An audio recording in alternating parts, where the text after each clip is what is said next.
Hello students, I am Manoj sir from learning point. तो आज हम लोग वर्ब के बारे में पढ़ेंगे। देखिए, वर्ब पार्ट्स ऑफ स्पीच का एक सबसे इम्पॉर्टेंट पार्ट होता है। जैसे किसी गाड़ी का मेन पार्ट्स इंजन होता है, उसी प्रकार से पार्ट्स ऑफ स्पीच अर्थात पूरे ग्रामर का सबसे महत्वपूर्ण पार्ट्स होता है वर्ब। तो आज हम लोग वर्ब के बारे में पढ़ने जा रहे हैं। इसको बहुत ध्यान से सुनना होगा और समझना भी होगा। देखिए, वर्ब, पहले हमने वर्ब का डिफिनेशन दिया है। A verb is a word used for saying something about some person और थिंग। इसको हमने हिंदी में भी परिभाषित किया है।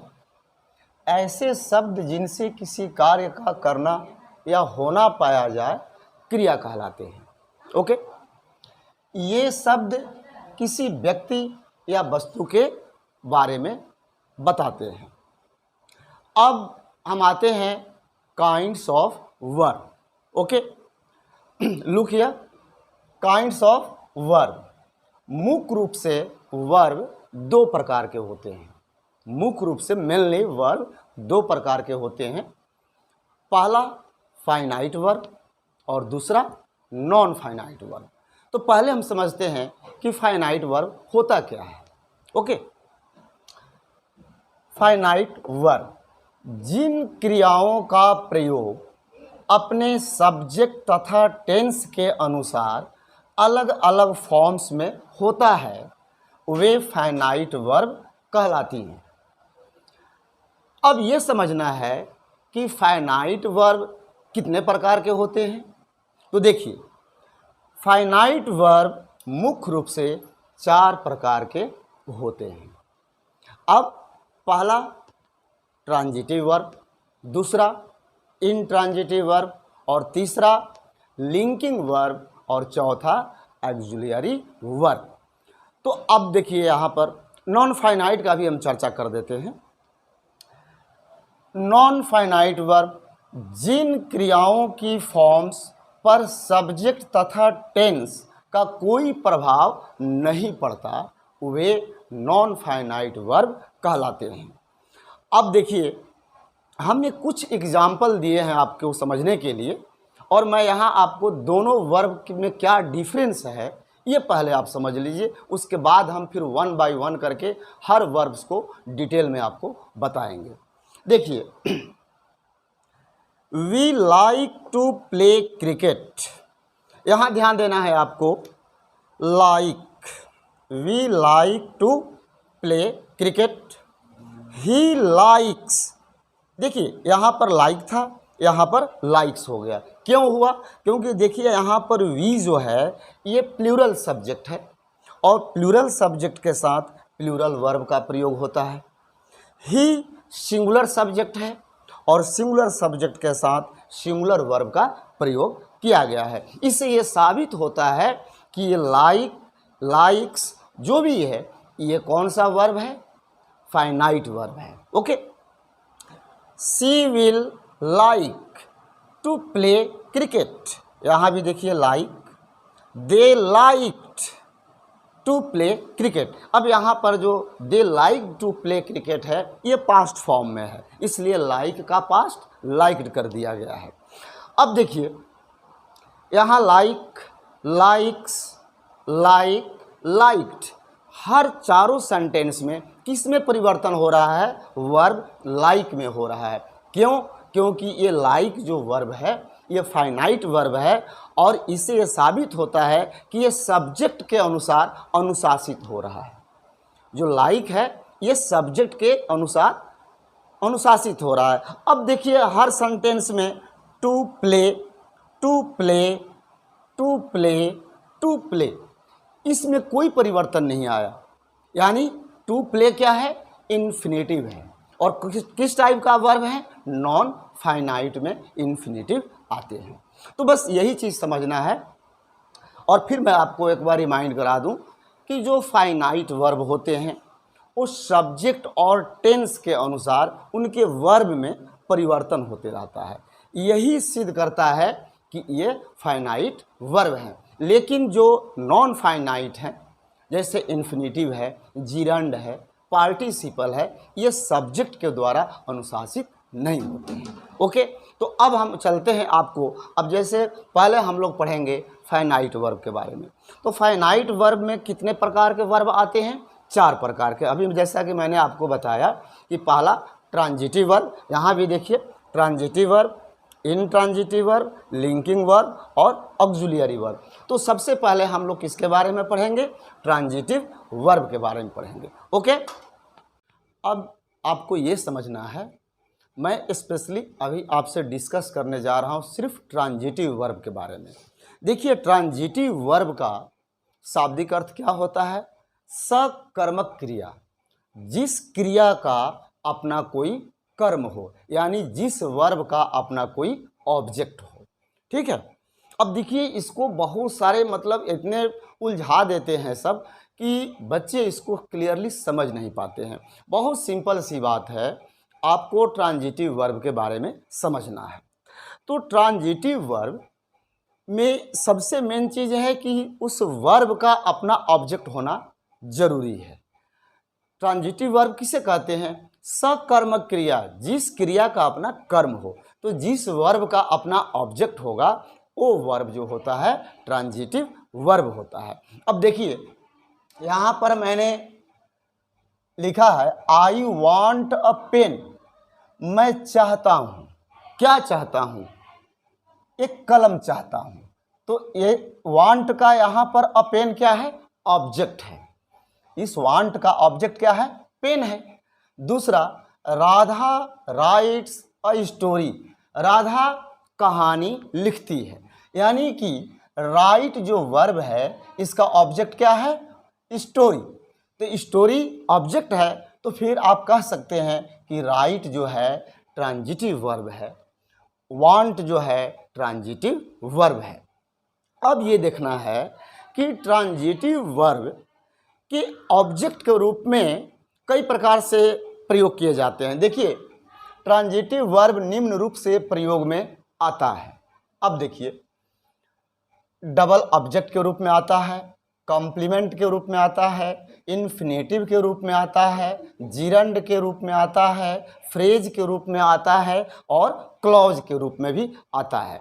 अब हर स्टेप को बहुत आराम से बिल्कुल सिंपली मैं समझाते जा रहा हूं और आप इसको ध्यान से समझते चलिए। ओके, देखिए, अब यहाँ तो पहले आपने देखा कि आई वांट अ पेन। इस सेंटेंस में आई सब्जेक्ट है, उसका वर्ब क्या है? वांट, और इस वांट का ऑब्जेक्ट क्या है? पेन है, यानी कि सिंगल ऑब्जेक्ट है इसमें पेन। और Radha rights a story, Radha कहानी लिखती है। तो इसमें जो राइट्स है इसका ऑब्जेक्ट क्या है? स्टोरी है, यानी यहाँ भी ऑब्जेक्ट जो है सिंगल ऑब्जेक्ट है। ओके, अब देखिए, he gave me a book, उसने मुझे एक किताब दिया। इसमें डबल ऑब्जेक्ट है। ठीक है, देखिए, मी पहला ऑब्जेक्ट हो गया, अ बुक, अ बुक दूसरा ऑब्जेक्ट है। ही गेव, गेव का ऑब्जेक्ट क्या है? मी, और दूसरा ऑब्जेक्ट क्या है? A book. तो इसलिए हो गए ये डबल ऑब्जेक्ट। अब आपको समझना है कि जब डबल ऑब्जेक्ट होते हैं तो उसमें दो तरह से उनका नाम होता है। एक होता है डायरेक्ट ऑब्जेक्ट और दूसरा होता है इनडायरेक्ट ऑब्जेक्ट। अब यहाँ भी देखिए, दो ऑब्जेक्ट हैं, इसमें से कोई एक का नाम डायरेक्ट ऑब्जेक्ट है और एक का नाम इनडायरेक्ट ऑब्जेक्ट है। अब कैसे आप समझेंगे कि किसको हम डायरेक्ट ऑब्जेक्ट कहते हैं और किसको हम इनडायरेक्ट ऑब्जेक्ट कहते हैं? बहुत सिंपल सी बात है। यदि किसी वस्तु के रूप में कोई ऑब्जेक्ट हो, यदि कोई वस्तु के रूप में ऑब्जेक्ट हो, या भी ये भी कह सकते हैं नॉन लिविंग थिंग्स, जो निर्जीव हो, वो डायरेक्ट ऑब्जेक्ट होता है। और जो लिविंग थिंग्स होता है, जैसे यहाँ पर देखिए मी, यहाँ हिम हो सकता है, अस हो सकता है, देम हो सकता है, हर हो सकता है। ओके, तो जब ये मी, अस, हर, देम या कोई व्यक्ति ही रूप में क्यों ना हो, कोई इंसान ही ऑब्जेक्ट के रूप में हो, तो इसको हम इनडायरेक्ट ऑब्जेक्ट कहते हैं। लेकिन यदि उसी सेंटेंस में दूसरा ऑब्जेक्ट नॉन लिविंग थिंग्स है, यानी कोई वस्तु है, तो वो डायरेक्ट ऑब्जेक्ट कहलाएगा। अब देखिए यहाँ पर मैं समझा रहा हूँ कि मी जो है, मी इनडायरेक्ट ऑब्जेक्ट है और अ बुक जो है ये डायरेक्ट ऑब्जेक्ट है। ओके, तो ये हो गया डबल ऑब्जेक्ट। दूसरा आते हैं, देखिए इसमें ऑब्जेक्ट के रूप में कौन सा है अब आपको बताना है। They made Prahlad there king, उन्होंने प्रहलाद को अपना राजा बनाया। उन्होंने प्रहलाद को अपना राजा बनाया, यानी कि जो मेड वर्ब है इसका ऑब्जेक्ट क्या है, प्रहलाद है। ओके, और जो किंग है, किंग ये कॉम्प्लीमेंट है। किंग क्या है, कॉम्प्लीमेंट है। अभी सेंटेंस में दे सब्जेक्ट है, मेड वर्ब है और इस मेड का ऑब्जेक्ट क्या है, प्रहलाद है। लेकिन ऑब्जेक्ट तो हो गया प्रहलाद, तो फिर देयर किंग जो आगे किंग शब्द आया है ये क्या है, तो ये कॉम्प्लीमेंट है। ओके, अब आइए नेक्स्ट पर। She desires to invite me. अब देखिए यहाँ पर टू इनवाइट ये इन्फिनेटिव है। इस वर्ब डिजायर्स का ऑब्जेक्ट यहाँ पर क्या है, टू इनवाइट, यानी क्या है ये, टू इनवाइट इन्फिनेटिव है। इन्फिनेटिव का पहचान क्या होता है, वर्ब के फर्स्ट फॉर्म के पहले टू लगा है तो आप समझ कह सकते हैं ये बिल्कुल इन्फिनेटिव है। तो यहाँ पर डिजायर्स का ऑब्जेक्ट क्या है, टू इनवाइट। ओके, अब यहाँ पर इन्फिनेटिव जो है आपके ऑब्जेक्ट के रूप में है। नेक्स्ट, अच्छा पहले ये भी समझिए कि सी डिजायर्स टू इनवाइट मी, वह मुझे आमंत्रित करना चाहती है, वह मुझे आमंत्रित करना चाहती है। तो मैं फिर से क्लियर कर दूं कि आपको इसको भूलना नहीं है, किसी भी सेंटेंस का इन्फिनेटिव भी ऑब्जेक्ट हो सकता है, डबल ऑब्जेक्ट भी हो सकते हैं, और आगे आपको क्रम से बताते हैं।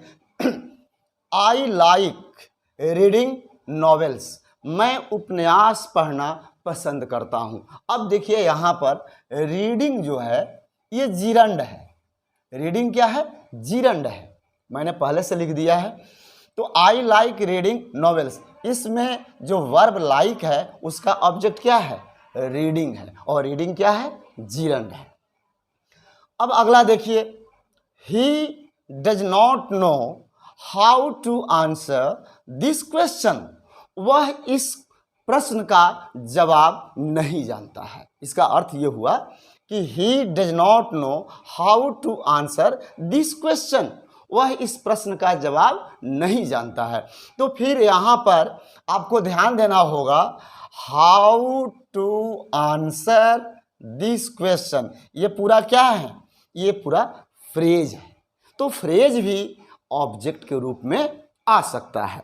अब अगला है मेन पॉइंट कि she does not know where he lives, वह नहीं जानती है जहाँ वह रहता है, यानी कि वेयर ही लिव्स ये क्या है, क्लॉज है। यानी किसी सेंटेंस का अर्थात किसी वर्ब का क्लॉज भी ऑब्जेक्ट हो सकता है, जिरंड भी ऑब्जेक्ट हो सकता है, फ्रेज भी ऑब्जेक्ट हो सकता है, इन्फिनेटिव भी ऑब्जेक्ट हो सकते हैं, कॉम्प्लीमेंट भी ऑब्जेक्ट हो सकता है, और डबल ऑब्जेक्ट भी हो सकते हैं।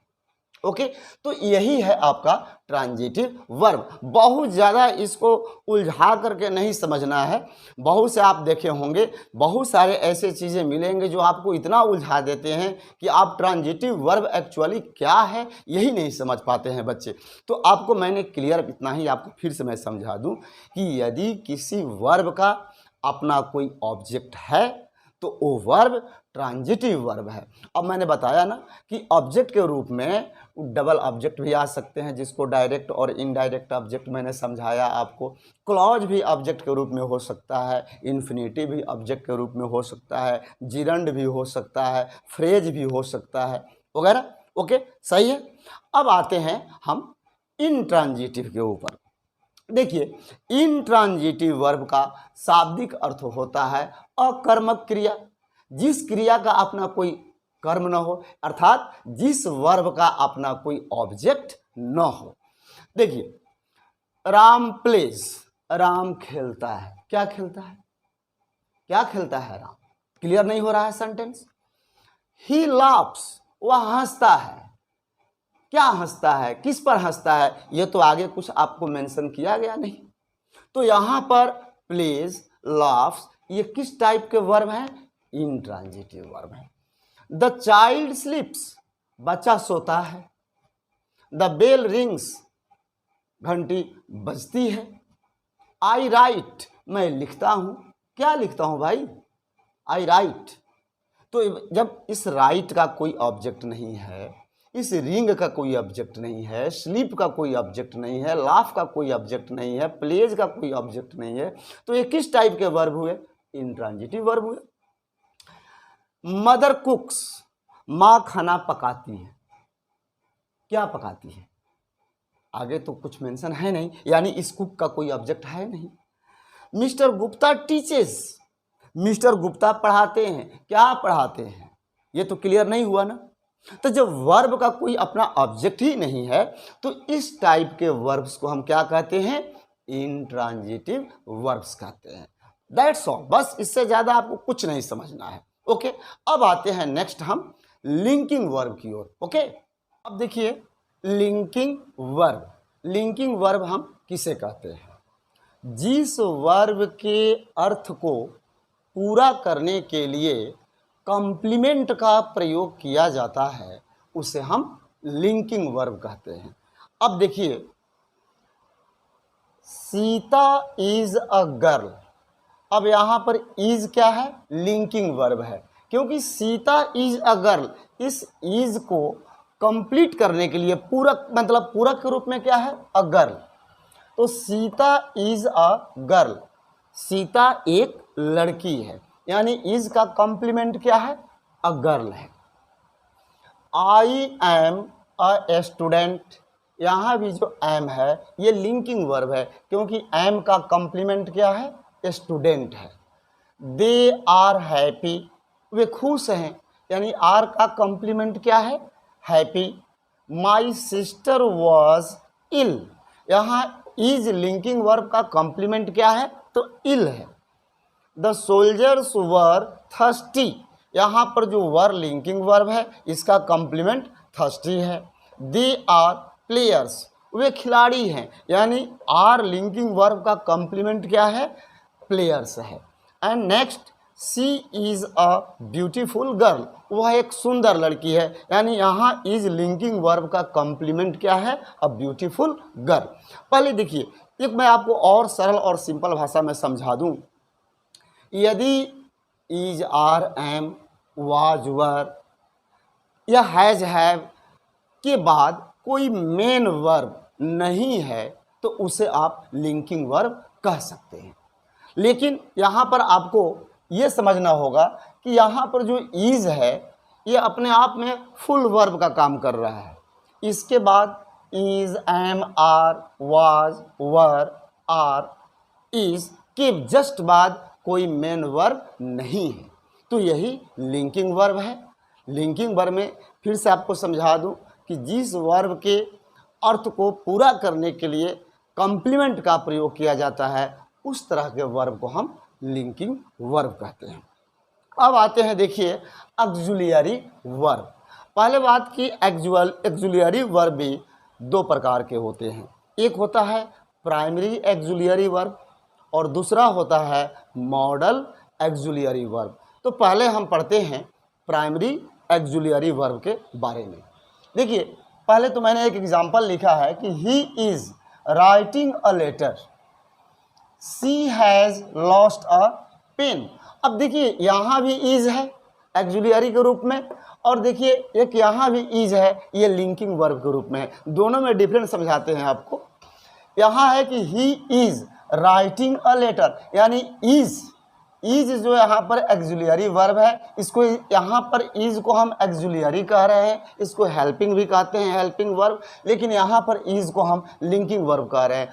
कारण क्या है कि यहाँ पर जो इज के जस्ट बाद राइट मेन वर्ब है, राइट से राइटिंग बनाया गया है, लेकिन मेन वर्ब क्या है, राइट, इसलिए राइट का हेल्पर क्या है, इज है, यानी सहायक है उसका, इसलिए इज जो है इसको आप एक्जुलियरी वर्ब भी कह सकते हैं या हेल्पिंग वर्ब भी कह सकते हैं। लेकिन वही चीज़ देखिए, यहाँ इज के बाद में कोई मेन वर्ब नहीं है, एम के बाद कोई मेन वर्ब नहीं है, आर के बाद कोई मेन वर्ब नहीं है, वाज के बाद कोई मेन वर्ब नहीं है, वर के बाद कोई मेन वर्ब नहीं है, आर के बाद कोई वर्ब नहीं है मेन वर्ब, इज के बाद भी कोई मेन वर्ब नहीं है, लेकिन यहाँ इज के बाद राइट जो है मेन वर्ब है, यानी जो मेन वर्ब राइट का हेल्पर कौन है, इज है, इसलिए हम इज को हेल्पिंग वर्ब या एक्जुलियरी वर्ब कहते हैं। अगला देखिए, she has lost a pen.